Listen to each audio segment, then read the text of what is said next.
নিরাপত্তাহীনতায় খোদ বিচারকরাই রায় পছন্দ না হওয়ায় বিচারকদের আবাসনে দুষ্কৃতী আতঙ্ক।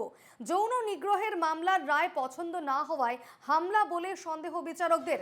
নিরাপত্তার দায়িত্বে থাকা ডায়মন্ড হারবার পুলিশের উপর ভরসা নেই বিচারকদের। দক্ষিণ ২৪ পরগনার জেলা জজকে চিঠি লিখে অভিযোগ ডায়মন্ড হারবার আদালতের বিচারকদের। দুষ্কৃতীদের কাছে প্রাণঘাতী অস্ত্রও থাকতে পারে বলে আশঙ্কা। সেই চিঠি কলকাতা হাইকোর্টের রেজিস্ট্রারকে পাঠিয়েছেন জেলা জজ। এই মুহূর্তের বড় খবর, নিরাপত্তাহীনতায় ভুগছেন খোদ বিচারকরাই। দুষ্কৃতীদের কাছে প্রাণঘাতী অস্ত্র থাকতে পারে বলে অভিযোগ করছেন বিচারকরা। কি অভিযোগ বিচারকদের শুনবো।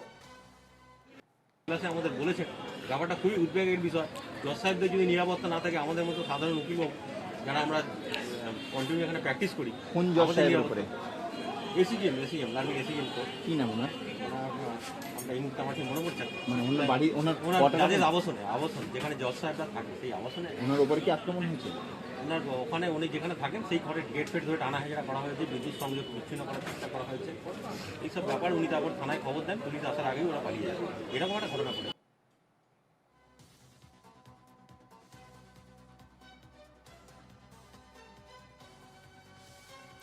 নিরাপত্তাহীনতায় খোদ বিচারকরাই রায় পছন্দ না হওয়ায় বিচারকদের আবাসনে দুষ্কৃতী আতঙ্ক।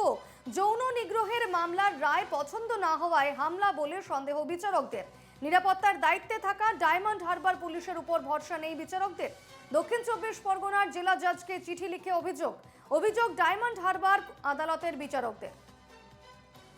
এ নিয়ে আমরা বিস্তারিত কথা বলবো। আমাদের সঙ্গে সরাসরি রয়েছেন আমাদের অ্যাসিস্ট্যান্ট নিউজ এডিটর সৈকত আইন। সৈকত, এবার সেই একেবারে বিচারকরা তারাই নিরাপত্তাহীনতায় ভুগছেন।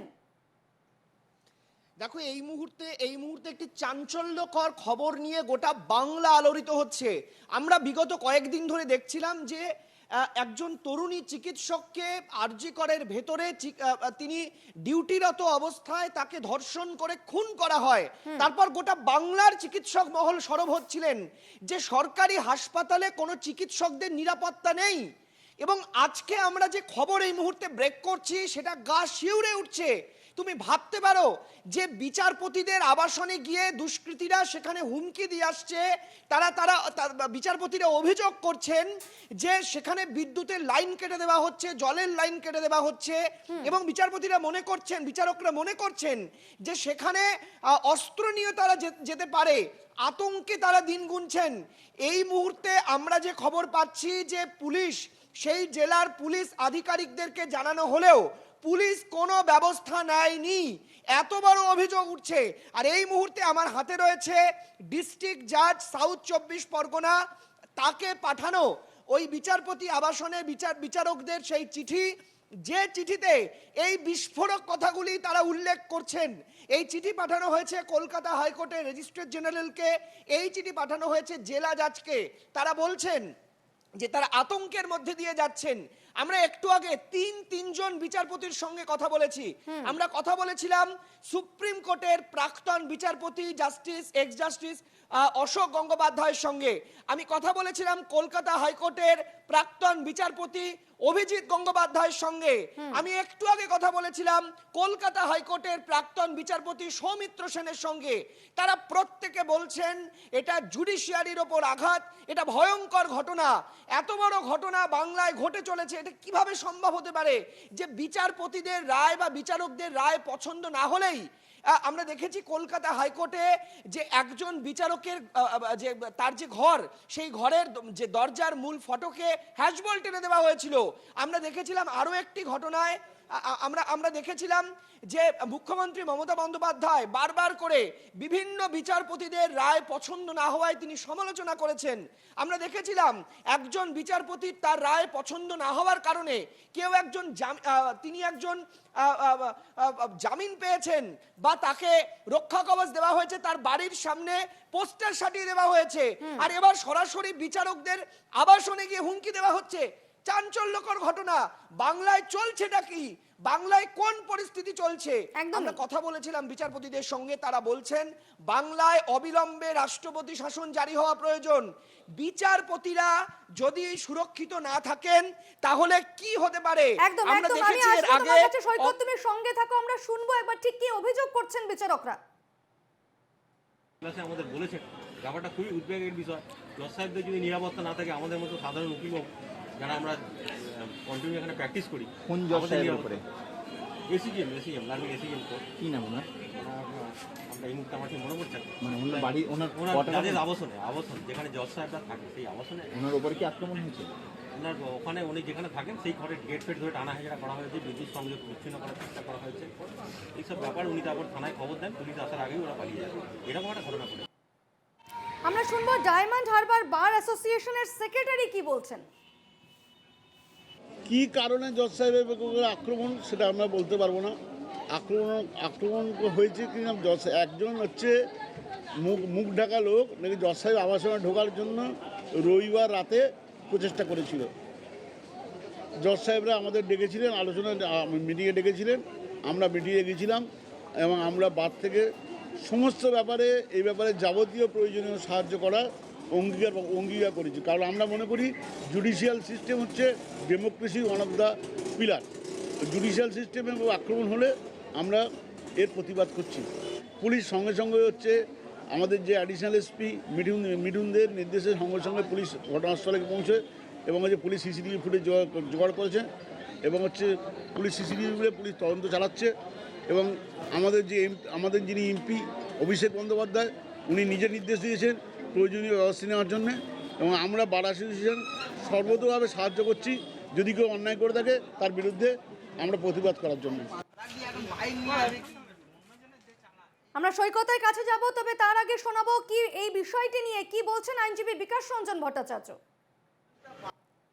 নিচের তলার যারা বিচারক তারা কিন্তু নিরাপত্তাহীনতায় ভুগছেন। এটা বহুদিনই ঘটনা। এই ঘটনা বহুদিন আমি বিগত 8-10 বছর আগে এবং শুনেছি এবং নিচের তলায় যখন কোনো বিচারকের সঙ্গে দেখা হয়, কথাবার্তা বলেন, তারা সবাই আতঙ্কের কথা বলেন যে তারাও কিন্তু নিরাপত্তাহীনতায় ভুগেন।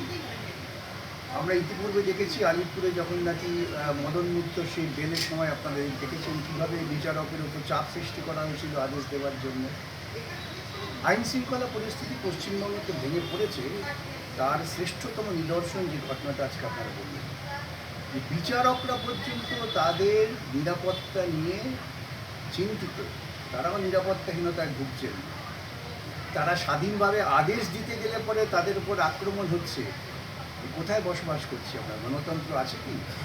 এই সম্পর্কে যদি কলকাতা হাইকোর্ট কড়া পদক্ষেপ না নেন, কলকাতা হাইকোর্টের বিচারপতিদের আগামী দিনে কিন্তু শঙ্কায় ভুগতে হবে এবং আমাদের দিক থেকে যতটুকু করণীয় সেটা আমরা করবো, এইটুকু আশ্বাস দিতে পারি।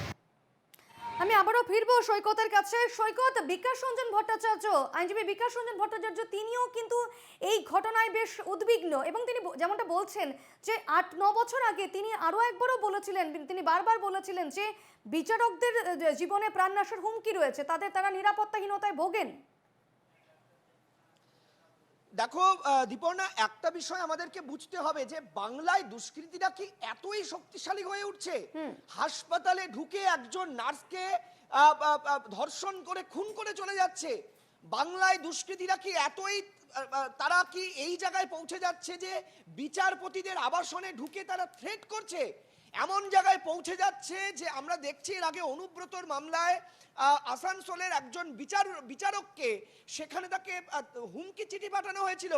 আমরা দেখতে পেয়েছি এর আগে একাধিক বিচারপতির নাম করে প্রকাশ্যে বিভিন্ন রকমের রাজনৈতিক বক্তব্য রাখা হচ্ছিল।